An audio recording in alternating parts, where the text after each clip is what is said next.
I was praying about a personal issue one day. And I wanted to know where the problem was coming from.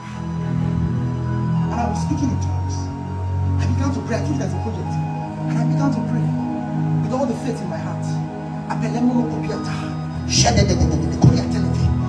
address issues. It was a personal battle in my life. And as I was praying about it, ladies and gentlemen, I fell asleep. Then I had a dream. And I saw a man. The man seemed to be the head of a mechanic workshop. Follow carefully. Because this changed my Christianity for life. The man seemed to be the head of a mechanic workshop.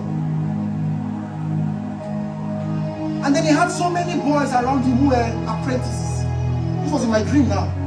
Very fat man, very big. He was the head of the workshop. And they were holding spanners and fixing things. You understand?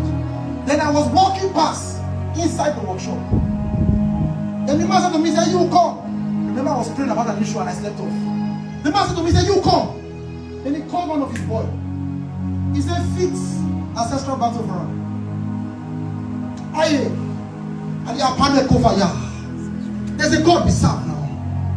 He called one of his apprentices. He said, he said, "Fix ancestral battle for him."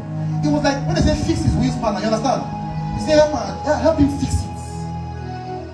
Then the guy began to complain. The apprentice that he called began to complain. He said, "Oh, I beg, I don't tell you, every time. They fix different battles. But you're my spanner. Ancestral battle, okay, I will fix it. I know what come out door for you." And the guy was grumbling. And I slept on the ground. The guy stood on me, about to start, and I woke up. Jesus, have mercy. What did I just see? What does this mean?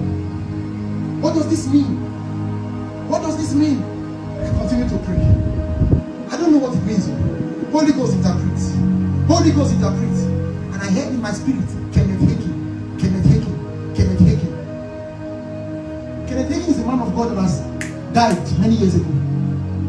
The father of Bishop Oyedepo, the man that laid us on Adeboye.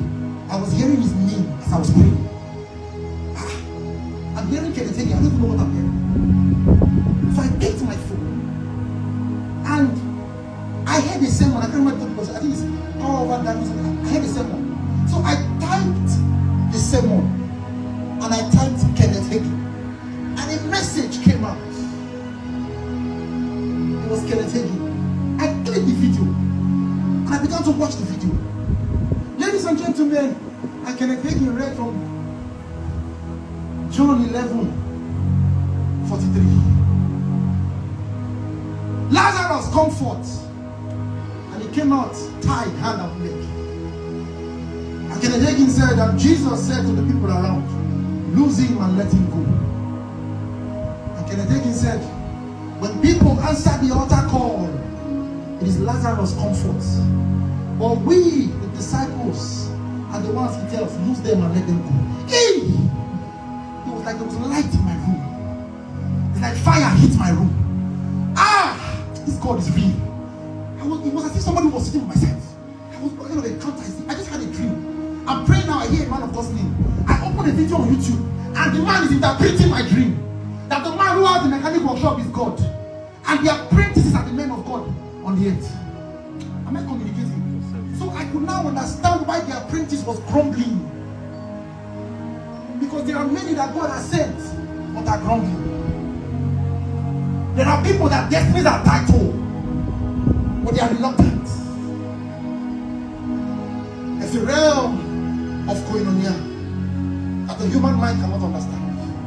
A romance of fellowship that the carnal man will never comprehend.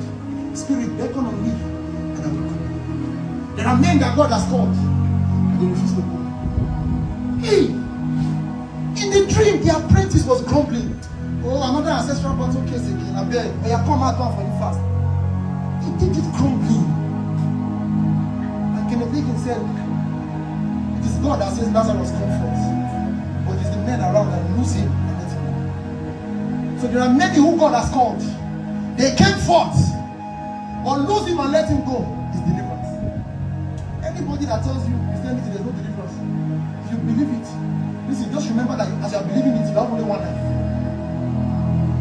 Just remember that as you are believing it, you don't have duplicates.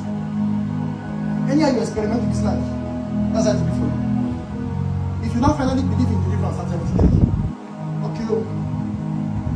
okay, I'll show you Mama Koya Kefebe.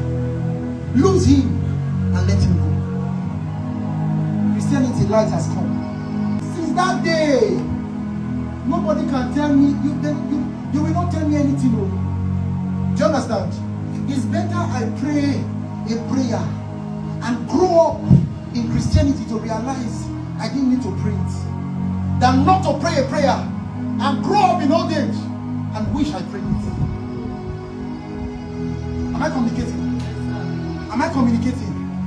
It is better that I pray a prayer as a baby Christian and grow up only to realize in Christianity that I did not need to pray that prayer, than refuse to pray a prayer and get old only to wish I had prayed that prayer. It's better I pray further than die and realize later that I didn't need to kill anybody, than not to pray further than die but live with a demon perching on my shoulder throughout my Christianity. Imagine carrying in my grain. Imagine carrying in my grain for 45 years. You gave your life to Christ at 30 and you had this migraine for 45 years. Then at the age of 75, you now go for a meeting and not deliver. Ew! 45 years in here. Wasted! They will chop you for free. Sat on your head for free. Your head became free to come for 45 years. Because Christianity light has come. Lazarus comfort, but lose him and let him go. Rise on your feet.